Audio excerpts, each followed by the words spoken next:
आज मेरा जादुई आईना पूरी तरह बनकर तैयार हो चुका है। अब मैं पूरी दुनिया पर राज करूंगा, लेकिन उससे पहले मैं उस अच्छी जादूगरनी को बंदी बनाऊंगा। तुम चिंता मत करो बेटा, सब कुछ ठीक हो जाएगा। अरे ओ जादूगरनी, आजकल तुम्हारे भलाई के चर्चे तो पूरे राज्य में हो रहे हैं। थोड़ा सा हमारा भी भला कर दो। अरे दुष्ट जादूगर, तू फिर से आ गया। आज तो मेरे हाथों से नहीं बच पाएगा। जादूगरनी तुरंत अपने जादुई छड़ी से उसके ऊपर वार करती है, लेकिन जादूगर अपना आईना सामने कर देता है तो वह अच्छी जादूगरनी उसी आईने के अंदर चली जाती है। ओ दुष्ट जादूगर, मुझे यहाँ से बाहर निकाल। मेरी अच्छी जादूगरनी, अब इसी आईने में सड़ती रहो पूरी जिंदगी। अब तो मैंने इस जादूगरनी को कैद कर लिया है। चलो अब महाराज को बंदी बनाता हूँ और खुद इस राज्य का राजा बन जाता हूँ।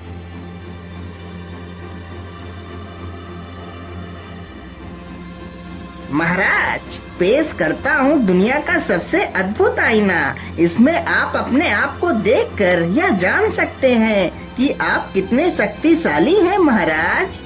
हाँ हाँ जादूगर, क्यों नहीं, मैं इसमें जरूर देखना चाहूँगा आखिर मैं कितना शक्तिशाली हूँ।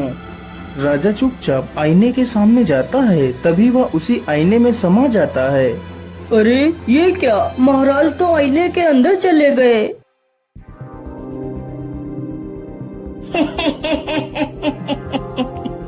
ध्यान से सुनो मेरे दरबारियों, आज से तुम्हारा राजा मैं हूँ। अरे दुष्ट जादूगर, हम तुझे जिंदा नहीं छोड़ेंगे। सैनिक जैसे ही आगे बढ़ते हैं, जादूगर उन्हें वश में कर लेता है। राज्य सभा में जितने भी लोग थे उन सभी को वह जादूगर अपने वश में कर लेता है।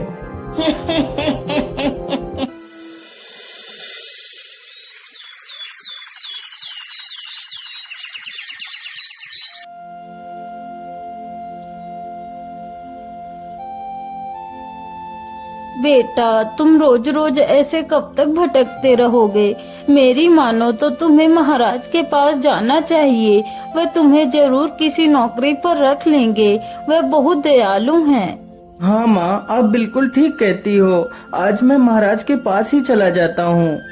इतना सोचकर रमेश एक पोटली में खाना बांधता है और राजा से मिलने के लिए निकल पड़ता है।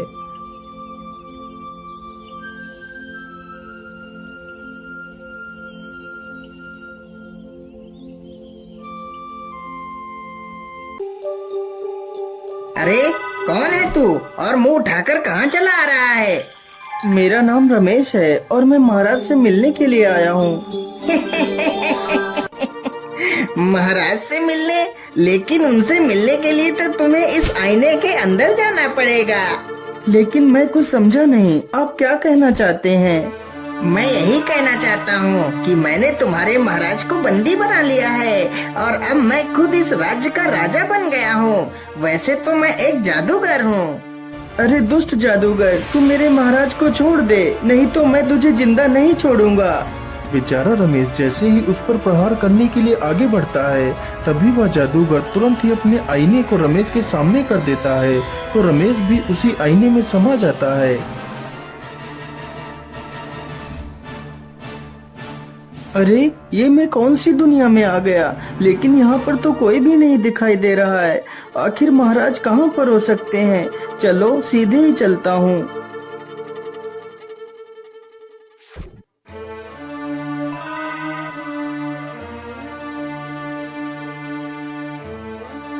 रमेश चलते चलते एक जंगल से गुजरता है।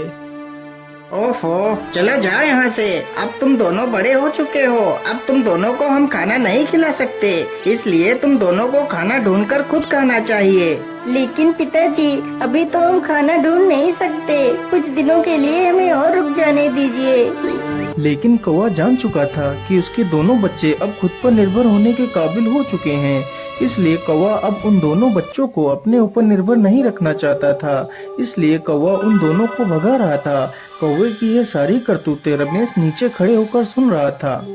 अरे ये कौवा तो अपने बच्चों को खाना देने से मना कर रहा है, इसे ऐसा नहीं करना चाहिए। चलो भागो तुम दोनों यहाँ से, नहीं तो मैं तुम दोनों को चोंच मार मार कर भगाऊंगा। अच्छा ठीक है पिताजी, हम दोनों यहाँ से चले जाते हैं। इतना कहकर दोनों बच्चे पेड़ से नीचे उतरकर वहीं बैठ जाते हैं। अरे बच्चों, तुम परेशान मत हो, मैं तुम्हें अपना खाना दे देता हूँ। इतना कहकर रमेश अपनी पोटली से 2 रोटियां निकालकर उन दोनों बच्चों के सामने रख देता है। हे नेक दिल इंसान, हम तुम्हारा ये एहसान कभी नहीं भूलेंगे। इतना सुनकर रमेश आगे बढ़ता है, तभी अचानक से काले बादल छा जाते हैं और जोर जोर से हवाएं चलने लगती हैं। अरे ये क्या, अचानक से इतने काले बादल कहाँ से आ गए? मुझे लगता है अब तो जोर की बारिश आने वाली है। मैं ऐसा करता हूँ, जल्दी से किसी सुरक्षित स्थान पर चलकर छिप जाता हूँ।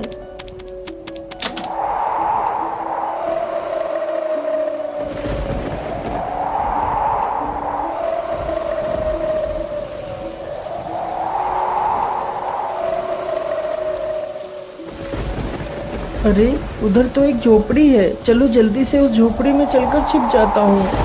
रमेश जल्दी से उस झोपड़ी में जाकर छिप जाता है। ओहो, आज तो मैं कितना थक गया हूँ। मैं ऐसा करता हूँ, इसी स्थान पर थोड़ा सा आराम कर लेता हूँ। इतना कहकर वह जमीन पर लेट जाता है और सो जाता है। अरे भैया, जिस भले आदमी ने हमें खाना खिलाया था वह कालिया की झोपड़ी की तरफ गया है। अगर कालिया आ गया तो उस भले आदमी को वो नुकसान पहुंचा सकता है। हमें जल्दी ही उस झोपड़ी में चलना चाहिए। इतना कहकर वे दोनों झोपड़ी की तरफ निकल पड़ते हैं। वह झोपड़ी एक सर्प की थी।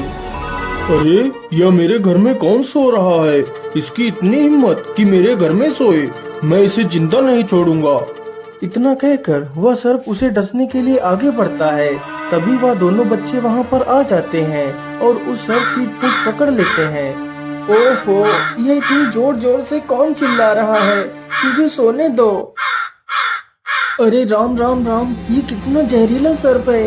क्या करूं, क्या करूं? रमेश तुरंत ही पास में पड़े एक पत्थर को उठाता है और सर्प के ऊपर पटक देता है, जिसकी वजह से सर्प मर जाता है। अरे बच्चों, तुम्हारा बहुत बहुत धन्यवाद। यदि आज तुम दोनों नहीं होते तो मैं आज इस सर्प के हाथों मारा जाता। इतना कहकर रमेश आगे के लिए निकल पड़ता है। वह चलते चलते समुद्र के किनारे से गुजरता है। तभी वह देखता है एक मछली पानी के बाहर पड़ी है और तड़प रही है। यह देखकर रमेश को उस पर दया आ जाती है। अरे राम राम राम, ये मछली तो समुद्र की लहरों की वजह से बाहर आ गई है। चलो इसे वापस पानी में छोड़ देता हूँ। रमेश तुरंत उस मछली को उठाता है और पानी में छोड़ देता है। अरे युवक, तुम महान हो, तुमने मेरी जान बचाई। मैं तुम्हारा यह उपकार अपने पूरे जीवन नहीं भूलूंगी। तुम्हें जब भी मेरी मदद की आवश्यकता पड़े तो तुम मुझे जरूर याद करना। ए मछली, मैं यहाँ पर अपने महाराज को ढूंढने के लिए आया हूँ। क्या तुम हमारे महाराज को ढूंढने में मेरी मदद करवा सकती हो? हाँ हाँ, मैं जानती हूँ। तुम यहाँ से सीधे चले जाओ, वहाँ पर एक जादुई गुफा आएगी, तुम उसी में चले जाना। तुम्हें वहीं पर महाराज मिल जाएंगे। मछली की यह बात सुनकर रमेश सीधे उसी दिशा में चला जाता है।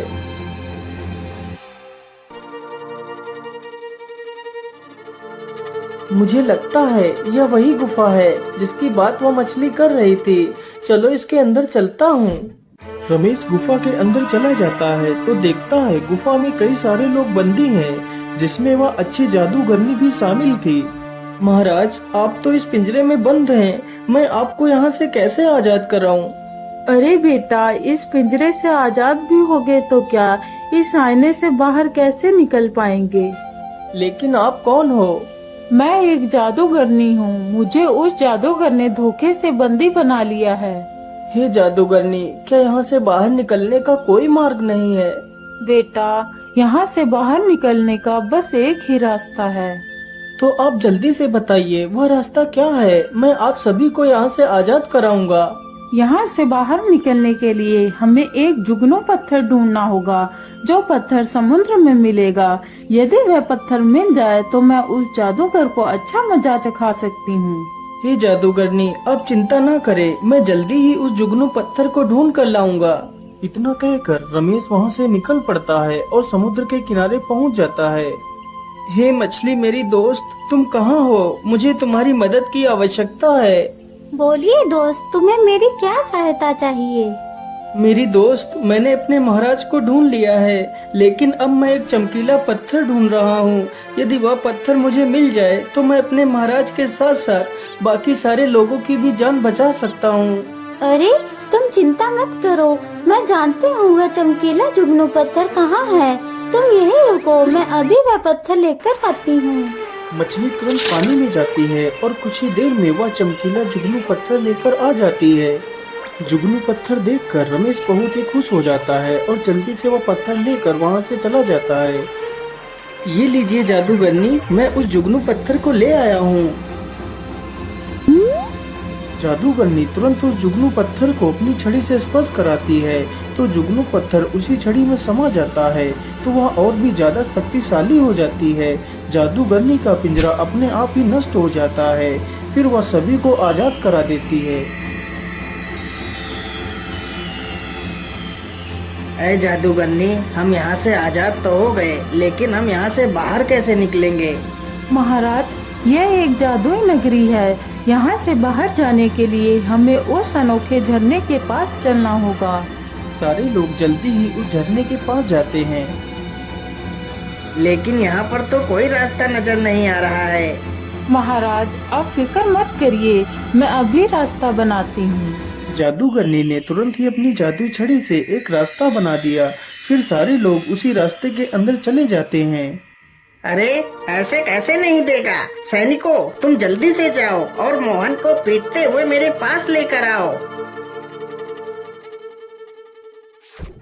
जादूगर इतना कह ही रहा था कि तभी राजा और वह जादूगरनी तथा बाकी के सभी लोग उस शीशे से बाहर आ जाते हैं। अरे रे रे रे, ये क्या? ये सारे लोग बाहर कैसे आ गए? चलो कोई बात नहीं, बाहर तो निकल आए, लेकिन अब तुम लोग जीवित नहीं बचोगे। जादूगर तुरंत अपनी जादुई छड़ी से उन सब पर अपना वार करता है, लेकिन तभी वह जादूगरनी उसके वार को रोक लेती है। अरे मूर्ख जादूगरनी, तू मेरे रास्ते से हट जा। मेरा तुझसे कुछ भी लेना देना नहीं है। यदि तू मेरे रास्ते से नहीं हटी तो मैं तुझे खत्म कर दूंगा। जादूगरनी ने तुरंत अपना वार किया तो वह दुष्ट जादूगर एक तोता बन जाता है और एक पिंजरे में कैद हो जाता है। महाराज, अब ये दुष्ट जादूगर आपको कभी भी परेशान नहीं कर पाएगा। हे जादूगरनी, तुम्हारा बहुत बहुत धन्यवाद। मैं तुम्हारे इस उपकार को कभी नहीं भूलूंगा। इतना सुनकर वह जादूगरनी उस तोते के पिंजरे को उठाती है और वहाँ से चली जाती है। लेकिन बेटा, तुम कौन हो और तुम अचानक से उस आईने में कहां से आ गए थे? महाराज, मेरा नाम रमेश है और मैं आपके राज्य में ही रहता हूँ। फिर रमेश अपनी सारी कहानी राजा को सुनाता है। अरे रमेश, तुम बहुत ही बहादुर हो। मैं तुमसे बहुत प्रसन्न हुआ।